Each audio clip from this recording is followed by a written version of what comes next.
In today's video, we will learn about root locus analysis. To understand what is meant by root locus, first we will consider a unity feedback control system. As you can observe here, h of s is 1, whereas g of s is k by s plus 1. So that we get the closed loop transfer function C of s by R of s in the form k divided by s plus 1 plus k, where s plus 1 plus k, the denominator, if we equate it to 0, we get the characteristic equation.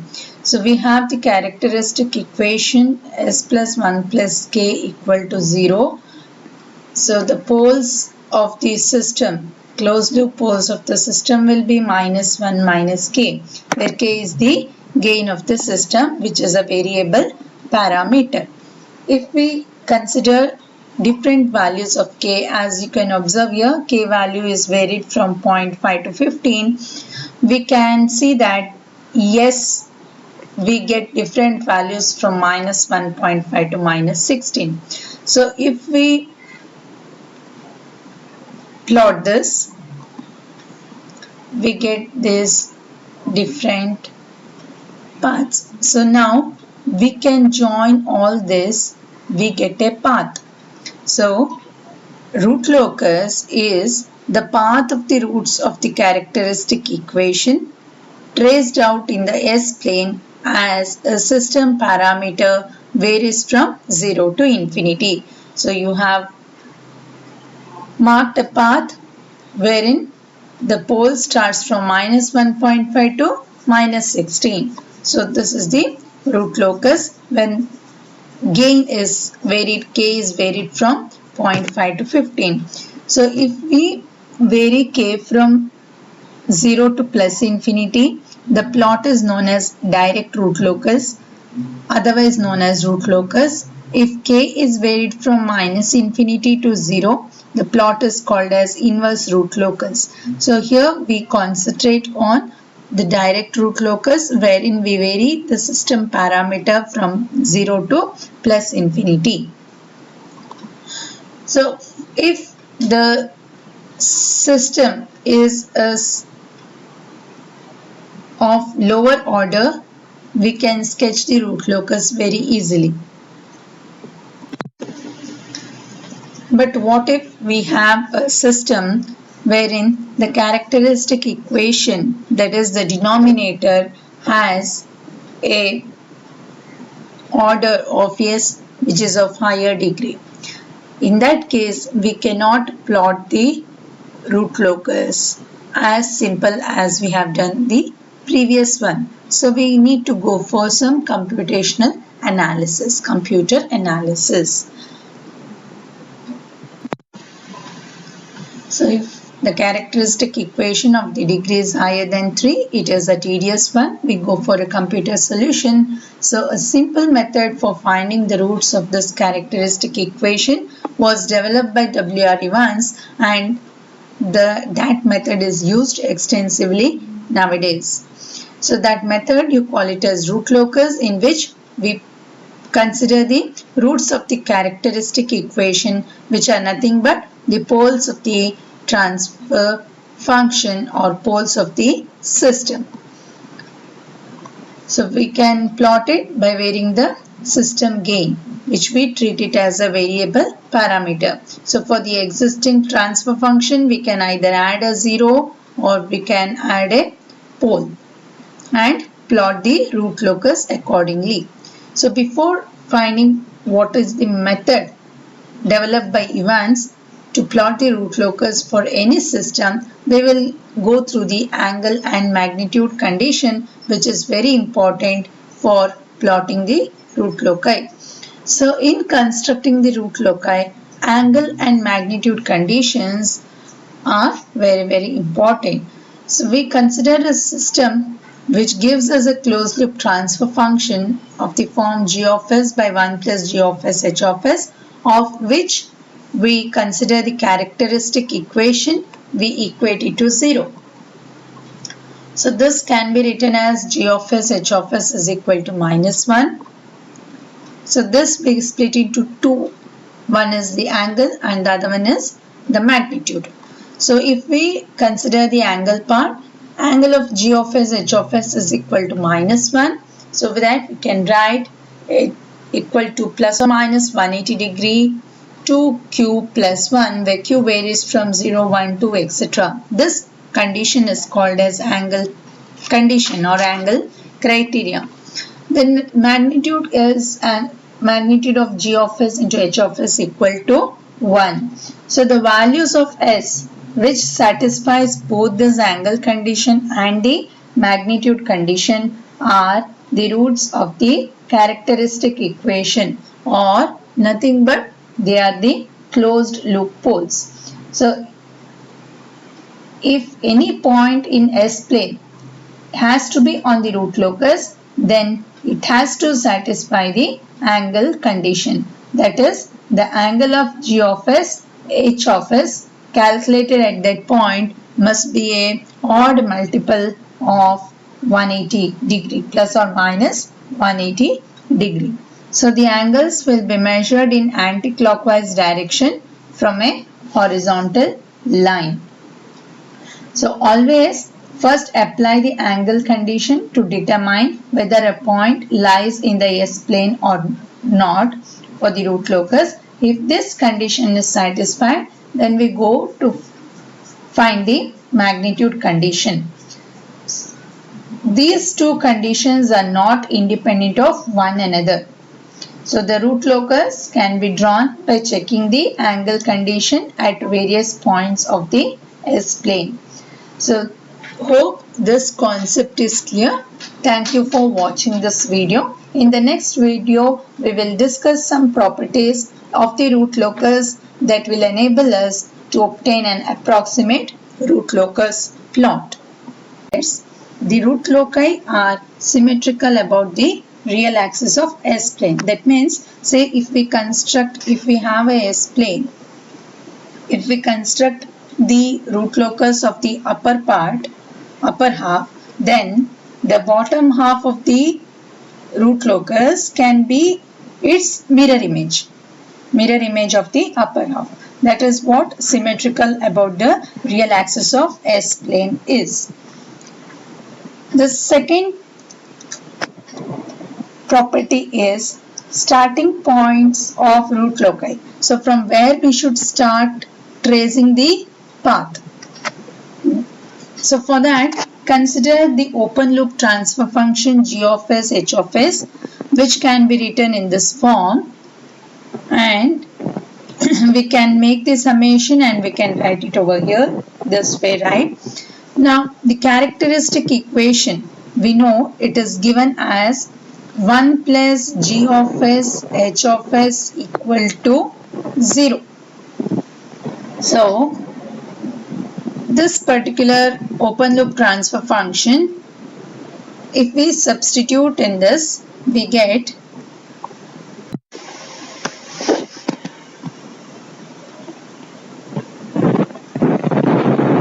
j equal to 1 to n s plus pj plus k I equal to 1 to m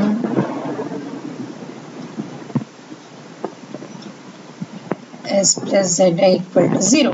So now if we consider k equal to 0, if k is equal to 0, what we get is s is equal to minus pj, where j is 1, 2, etc. up to n.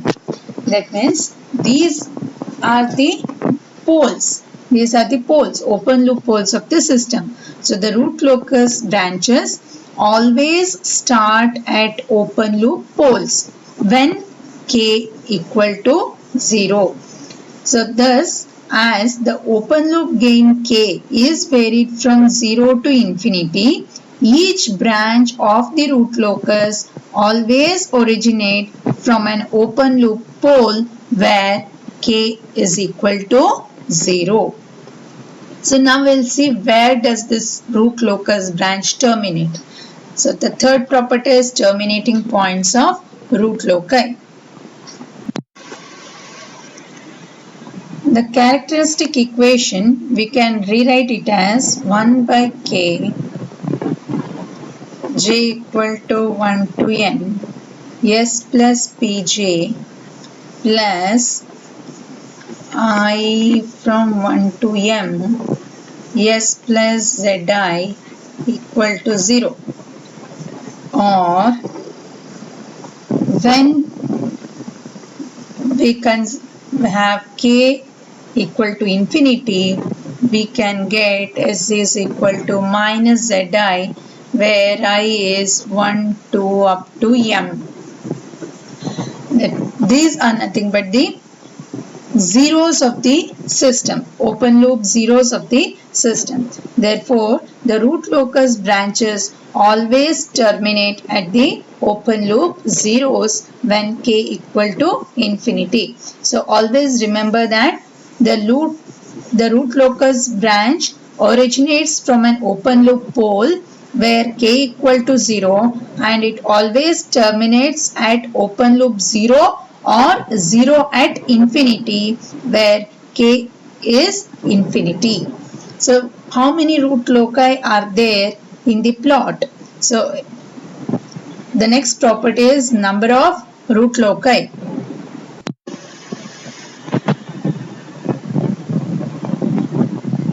So if the number of poles in the open loop transfer function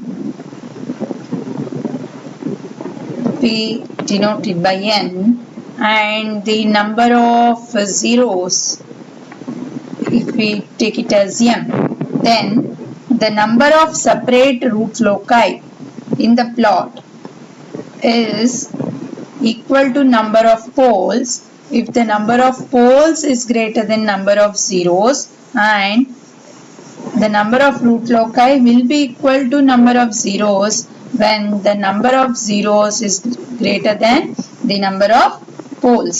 So usually you will have n greater than m. So this is very important to note. So complex root locus is formed between a pair of pole and a zero of the open loop transfer function. So the total number of root loci will be either equal to n or m, whichever is greater. So the next property we'll see in which path of the S-plane the root loci will exist. So existence of root loci on the real axis.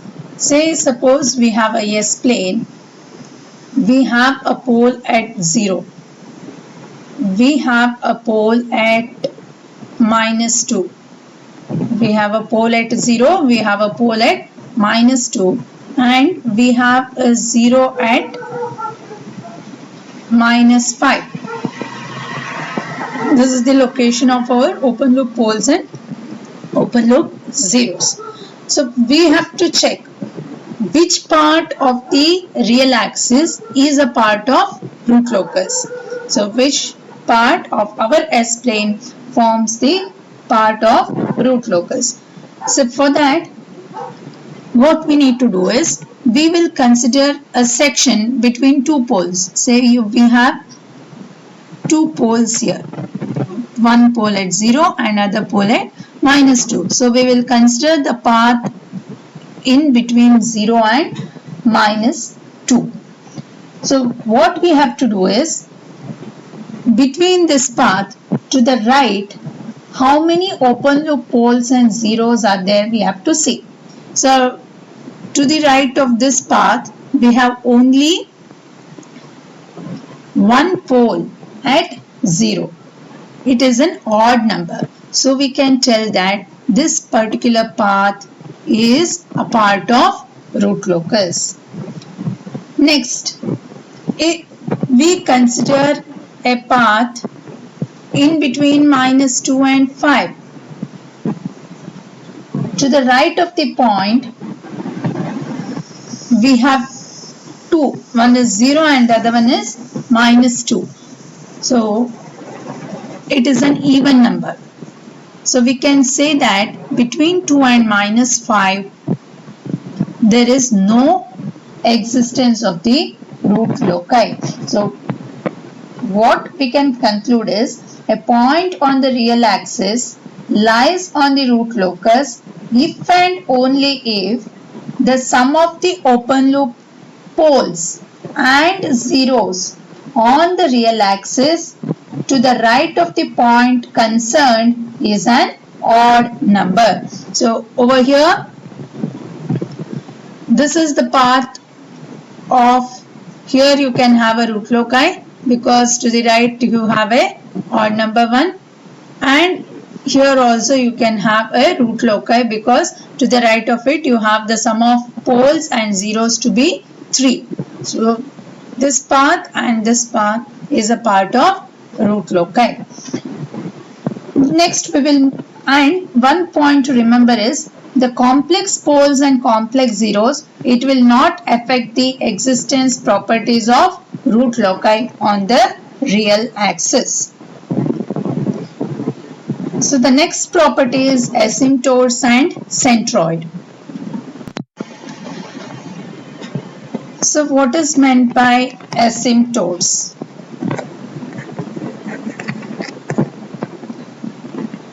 See, if the number of finite zeros, that is m, is less than the number of finite poles, that is n, then how many root loci will be there?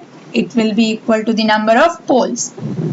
In this case, n minus m branches of the root locus must end at zeros at infinity. Okay, so the branches which are approaching infinity travel along the straight line called asymptotes. Say for example, we have 2 poles. Okay, so n is 2 and we have m which is equal to 1. That means we have one open loop 0 and 2 open loop poles. So how many root loci will be there? Number of root loci will be 2 because our n is greater than m. Then we have learned that the root loci always starts at an open loop pole and ends at open loop 0. Since we have only one 0, one root loci which starts at one pole will end at 1 0. But one more branch which starts at the second pole, it does not have a 0 to terminate. So that particular branch will terminate at infinity. So along how it is going to travel along infinity, that is decided by this asymptotes. So the branches which are approaching infinity will move along the asymptotes of the root locus. So always the number of asymptotes is equal to n minus m. So you will understand it more clear when we have a look into the root locus. The asymptotes, it will intersect the real axis at a common point called as centroid. So all the asymptotes will intersect at a common point called as centroid. So what is centroid? Centroid is given by sum of real part of poles minus sum of real part of zeros divided by number of poles minus number of zeros. So this centroid is always real and it can be located either on the negative real axis or on the positive real axis, and this centroid may be a part or may not be a part of root locus. That is to be remembered. And the angle of asymptotes is given by phi a equal to 2q plus 1 into 180 degree divided by n minus m. Q varies from 0, 1, 2 etc. up to n minus m minus 1. These angles are called the asymptotic angles. Asymptotic angles. So the next property is breakaway and break-in points. Look poles always. So that means to say one branch can start here and the other branch can start at this point. So at one here k equal to 0, k is also equal to 0. So at one point when these two meet, it has to diverge, right? Either towards a 0 or it has to terminate at infinity. So this may break. So this point is called as break point. So the break point is a point on the real axis where two or more branches of the root locus depart from or arrive at the real axis. So if the root locus comes out of the real axis and moves into the complex plane as I have shown you here, then it is the breakaway point. If the root locus is entering the real axis, if it is entering the real axis, then it is a break-in point or it is a re-entry point. So you need to remember that if you have two adjacently placed poles as you have seen here, then there exists minimum one breakaway point in between adjacently placed poles. Instead of two poles, say you have two zeros, okay? Two zeros, adjacently placed zeros on the real axis, then there exists, and if this is a part of the root loci, then there exists minimum one break-in point between the adjacently placed zeros. So if there is a 0 on the real axis and to the left of that 0 there is no pole or 0, then there exists a minimum one break-in point. So the break angles are given by plus or minus 180 degree by r, where r is the number of branches approaching or leaving the break point. So now how actually are you going to find the breakaway points? So break points. So it can be either a breakaway point or it can be a break-in point. So first we have to write the characteristic equation 1 plus g of s into h of s equal to 0. So from this characteristic equation, we have to separate the terms containing k and we have to rearrange like k is a function of s. Now the next step is you differentiate this with respect to s and equate it to 0. Whatever values of s you get, it gives the breakpoints. Now whether it is a valid breakaway point or not, break-in point or not, we need to find it. So the values what you obtain from this, that is s value whatever is obtained, we need to substitute in this to find the value of k. If the value of k is positive, then it is a valid breakaway or break-in point, otherwise it is not. So how do you decide whether it is a breakaway or break-in? So to decide whether it is a breakaway point or break-in point, differentiate this again. D square k by ds square, we have to find it, and we have to substitute the value of s, whatever is obtained in d square k by ds square. If this d square k by ds square, after substituting this value of s, if we get it less than 0, then it is a breakaway point. Breakaway point. If d square k by ds square is greater than 0, then it is a break-in point. So this is how we find the breakaway point. So first find the characteristic equation, rearrange it so that k is a function of s. differentiate it, find the value of s. This s substitute back in this to find the value of k. If k is positive, it is valid. So to decide whether it is breakaway or break-in, again differentiate dk by ds with respect to s.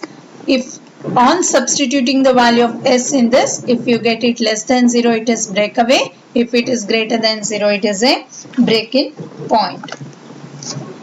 So next is to find the angle of departure and angle of arrival. So next is to find the angle of departure at a complex pole. So to determine the direction in which the locus leaves a complex pole or enters a complex zero, we need to find the angle. So what is meant by angle of departure? The angle at which a root branch leaves a complex pole in the S-plane, we call it as angle of departure.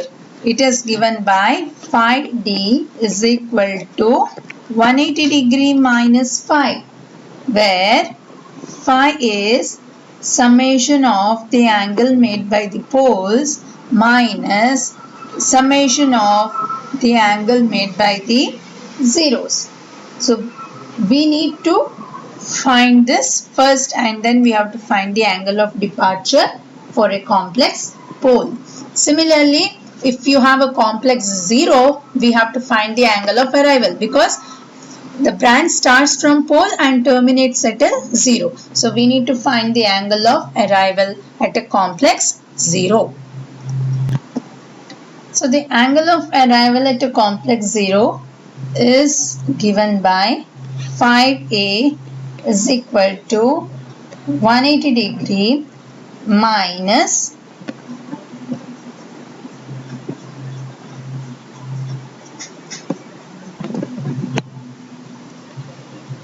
angle of arrival phi a is equal to 180 degree minus phi, where phi is the angle made by the zeros minus summation angle made by the poles. So the angle of departure and the angle of arrival needs to be calculated only when there are complex poles and zeros in a system. Next is imaginary axis crossing point. So if the locus crosses the j omega axis, so if the locus crosses the j omega axis, say suppose like this, then we need to find the intersection of the root locus with the j omega axis. We need to find this point. And the critical value of k also we need to determine. So we know starting point of k is at a pole where k equal to 0. Next, it approaches a 0 as k tends to infinity. So at this intersection we need to find what is the value of k. That is the critical value of k. So that we can do it by applying Routh-Hurwitz's criteria, which we have already studied. So this will allow us to know the stability of the system. So the rules, general rules which we need to follow for constructing the root loci is, the first thing is the root loci is symmetrical about the horizontal real axis. Next, we have to see how many branches are there in the root locus. So if the number of poles is greater than number of zeros, then the root locus branch will be equal to the number of poles, else it will be equal to the number of zeros. And always the branch starts at the open loop pole where k is equal to 0 and terminates at a point either at infinity or open loop 0 where k is infinite.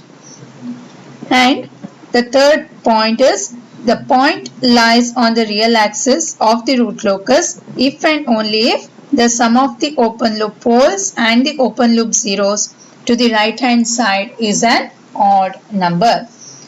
Then we have to find, so how many branches are tending to infinity? We have to find the asymptote. So we have to find the centroid, we have to find the asymptotic angles.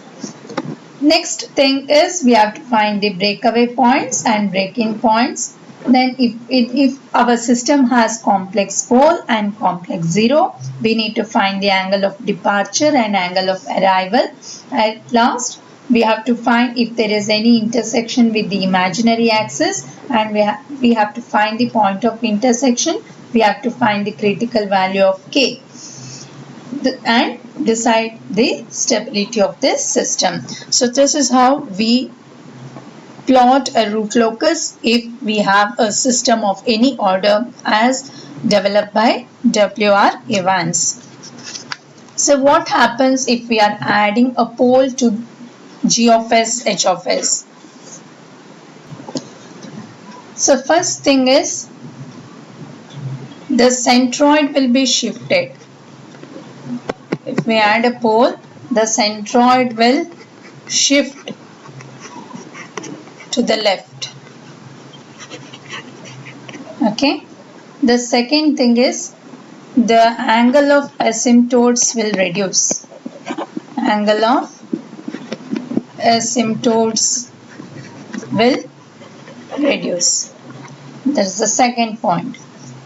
Then obviously there will be a change in the shape of the root locus. Change in the shape of root locus, and it will shift towards the right half of the S plane. And relative stability is decreased, and there is a reduction in the value of K. Even a system which was perfectly stable can become unstable as K increases to infinity. Next, we'll see what happens if we are going to add a 0 to the open loop transfer function G of S, H of S. So if we are adding zeros to G of S, H of S, obviously there will be a change in the shape of the root locus, and it will shift to the left half of S plane. And the second thing is the relative stability of the system is improved. Relative stability is improved. Now, we have gone through the properties of root loci in which we can plot the root locus. So, in the further videos, we will be looking into the examples of constructing the root locus. Thank you for watching this video.